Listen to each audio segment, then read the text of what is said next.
Hello, magandang hapon, magandang gabi, magandang umaga, Pilipinas. At dito sa Canada, magandang gabi kasi gabi na kami dito ngayon.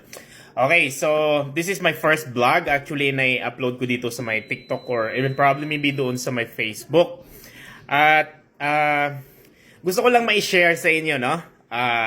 Tungkol yung mga, ang dami kong naririnig pero siguro i-collaborate na lang natin yung mga situation na nangyayari dito sa minsan sinasabi nila yung pumupunta dito sa Canada kung paano ba talaga, real talk, kung paano at ano ba talaga yung buhay dito sa Canada, no? Kasi ang dami kong narinig doon, mostly, yung mga ibang tao gustong bumalik ng Pilipinas. Oh, di ba? Tapos, nagsisisi sila after na nakarating sila dito sa Canada at bakit daw ganito daw ang buhay nila. So, hindi nila in-expect na yung buhay na nadatnan nila dito sa Canada o naranasan nila or na-experience nila, kumbaga, hindi nila nagustuhan. So, ma-share ko lang sa inyo guys, tungkol yung buhay talaga, actually, in realidad talaga dito sa Canada, yung mga papunta dito at saka yung mga nagpa-plan na pumunta dito ng Canada. So, expect nyo talaga sa buhay nyo dito na pagdating nyo dito, huwag kayong sa sarili nyo na magandang buhay yung madadatnan nyo. Dahil talagang mag-uumpisa talaga kayo sa zero. Okay? Andyan yung sacrifice, andyan yung lahat ng mga bagay talaga na paghihirap bago nyo makamit talaga lahat ng gusto nyo dito pag andito kayo sa Canada.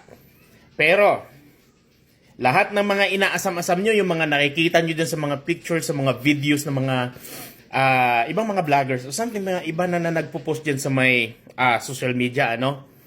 Minsan, huwag kayong maniwala dyan na maganda ang buhay nila. Hindi talaga. Kasi, ang buhay talaga dito sa Canada, ang sinasabi talaga, totoo talaga nila sinasabi, is puro trabaho. Oo, puro trabaho. Kung trabaho ang gusto mo. O, di ba? Ngayon, nasa sayo yan, mamimili ka. Kung yung buhay na gusto mo is masarap, yung buhay na gusto mo, marangya. Kung gusto mo yung malulupit na mga sasakyan, malulupit na bahay, yung gusto mo. At saka medyo socialism ka ng konti.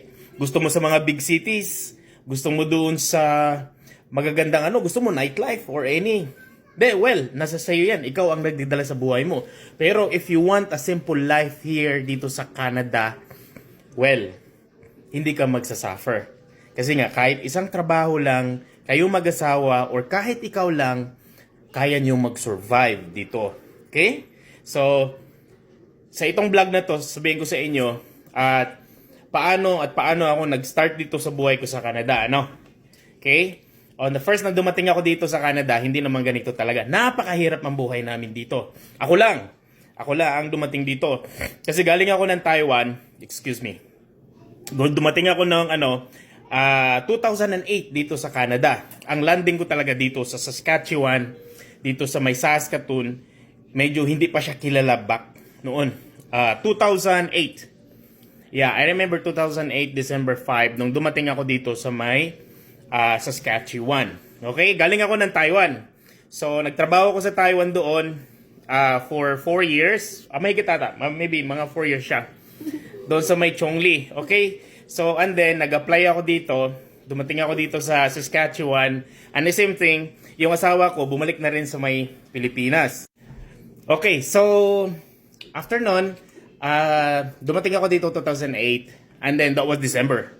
Okay? So, December, malamig. Hindi mo talaga ma-expect. Kasi nga dito sa Saskatchewan talaga is super cold talaga dito. Okay? Frigid ang weather namin dito. So, December, kakaumpisa lang ng winter nila. At the same thing, yung bahay hindi namin alam, yung bahay na pupuntahan ko. Tapos yung town na pinuntahan namin is kunti lang yung tao. O, di ba? Then, nagtrabaho ako dito at may sumundo sa amin na puti. Okay? Sinundo kami dito, tapos dinala kami dito sa may company. So, gabi na siya, dumating kami mga nasa 2 o'clock in the morning na. Okay? So, yung bahay, okay naman siya yung bahay. Maganda, bago yung bahay na binigay at na-provide ng employer. Okay? So, maganda yung namin.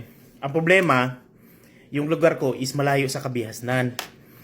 Mayroong nga nagtitinda sa supermarket dito, pero walang bigas. Okay, so yung Yung nadala ko palang pera is only $150. Oh. Remember, paano ka makasurvive sa $150 within 2 weeks? 'Di ba? Kasi hindi 3 weeks. Kasi nga nung nagtrabaho kami, wala pa talaga kasi nga December. At hindi pala ako na-inform ng employer namin na magdala pala ng pera or something kahit na magkano lang o kahit mga nasa $500 o $600 dapat kasi hindi ko naman pala alam kasi back in sa Taiwan kami mayroon kaming canteen, so I don't need any money para makasurvive or anything, di ba? Dito pala pagdating pala namin dito wala talagang pagkain, wala, pero may bahay kami pero wala mga pagkain. So guys, kung pumunta kayo dito ng Canada, kailangan alamin nyo yung lahat ng situation dito. Hindi yung sugod lang kayo ng sugod. Nakikita nyo doon na maging maganda yung buhay nyo pagdating nyo dito. Hindi. Huwag kayong maniwala sa mga yan. At remember nyo sa inyo guys, huwag kayong pumunta sa mga big cities. Remember yan, dahil ang competition doon is very high. Okay? Wala kayong masyadong experience. Wala pa lahat. Ang kalaban nyo doon is malupit. Okay? Dito kayo sa mga prairie. Di, kasi ako dito sa Saskatchewan talaga ako dito. It's very liblib talaga na lugar. Pero okay naman siya. Kasi town pa to dati yung lugar namin. Maliit talaga to siya. More than 5,000 lang kami yung population ng town na to. Okay, so 5,000. So dumating kami na 8 o 5,008 na sila. Okay, so maliit lang talaga yung lugar na to. Pero hindi kami sumuko. Remember niyo yan. Huwag kayong susuko. At lagi kayong, kung mag-plan kayo talagang pumunta dito, magtanong kayo palagi. No? Magtanong kayo sa may mga experience na dito at huwag kayong magtanong doon sa mga negative na mga tao. Never. At huwag kayong maghingi ng mga what do we call them, mga ideas. Okay? Okay, so balik tayo. So dumating ako dito, wala, nagtrabaho lang kami. After 3 weeks, dun pa lang ako nakasweldo ng mga nasa $500, $600 within my 15 days. So that was my bi-weekly. Okay? Kasi per hour dito. Doon lang ako nagkapera pa lang. So 500, magbabayad pa ako ng renta namin ng bahay. So mabuti mabait naman yung employer namin. Hindi muna kami siningil ng renta. At doon na kami nakabili ng bigas. At ang bilihan namin ng bigas is malayo pa. Doon pa sa Saskatoon. So pupunta pa kami doon. At tapos yung bus is 2 beses lang sa isang araw. Okay? So, no, 2 beses pala sa isang linggo. So, Tuesday and Thursday lang ang bus dito from every town nag-i-stop sila at mayroon pang oras. Okay? So, yun lang talaga. Pag nawala na yun, ang kasunod mo na, Sunday na. So, Sunday na siya ang ano nyo. So, bali is Tuesday, Thursday at Sunday. Yun ang biyahe talaga ng mga bus dito. So, ganon, pupunta kami ng ng Saskatoon at mag-ano kami ng tawag nito, kukuha ng bigas, bibili kami doon, tapos babalik kami. Ganon lang ang mangyayari. Ganon ang naging namin ng buhay. Pero nakasurvive kami. And then, yan, marami kami doon sa isang bahay. Ganon din, 8 kami sa bahay na yon. Pero yung first na dumating talaga is kami 2